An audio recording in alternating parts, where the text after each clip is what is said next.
شهداء مصر في ليبيا في كنيسة الروح، ده المزار بتاعهم.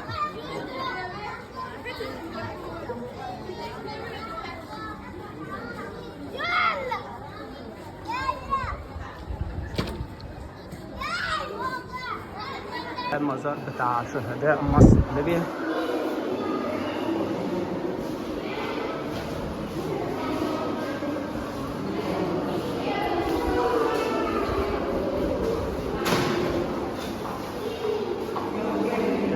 ده المكان اللي الصناديق اللي جت فيه من ليبيا، اللي جت فيها أشياء الشهداء بالمتعلقات بتاعتهم زي ما هي. هنا برضو دي الزبطاي أو المسلاك البلاستيك دي اللي كانوا مربوطين بيها. يعني ده مثلا كان لابس حزام للظهر للغضاريف. متعلقات الشهيد ديت فلوسه كانت في جيبه. ده يقول لك إنها كان مش عارف رجله مكسور أو دراعه مكسور. ده الجبس بتاعه.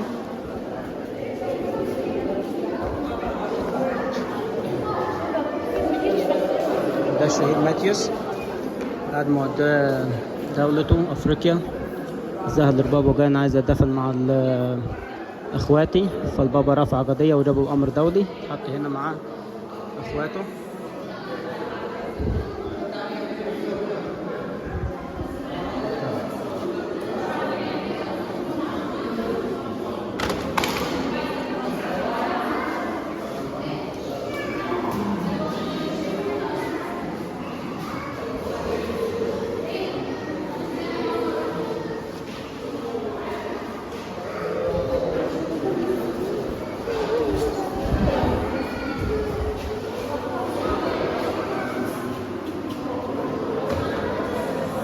صورهم وهم في الحياة أو وهم صغيرين، ونبذة بسيطة عن كل شخص فيهم.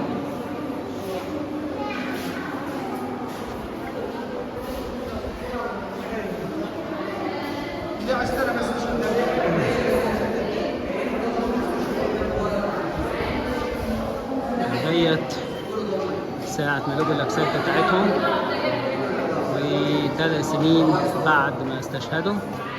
وده رئيس المذبحة كان بريطاني الجنسية، بس هو فيديو كان بريطاني الجنسية، وبعد ما أعلن إسلامه بقى إرهابي، وهو اللي عمل مذبحة الأقواس دي.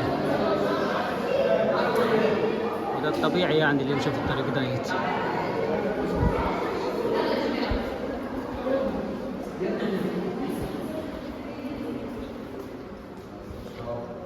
يعني دي المكان اللي فيه الأجساد الأصلية، يعني بوريك الصناديق اللي جت من ليبيا بس. دي الأجساد هنا.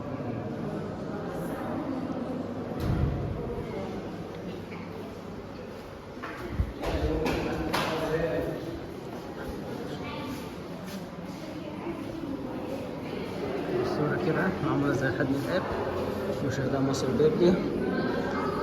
بركة صلواتهم وشفاعتهم تكون معنا أجمعين يا رب. رب يجعلنا نحن نعيش ونختم حياتنا بشهادة باسم المسيح. هي الأجساد موجودة هنا، موجودة هنا 21 شهيد موجود هنا، والشهيد ماسيو موجود بره في الصندوق لوحده لأنه راح أفريقيا وبعد كده رجع تاني، لكن الشهداء نفسهم موجودين هنا في المزار ديت.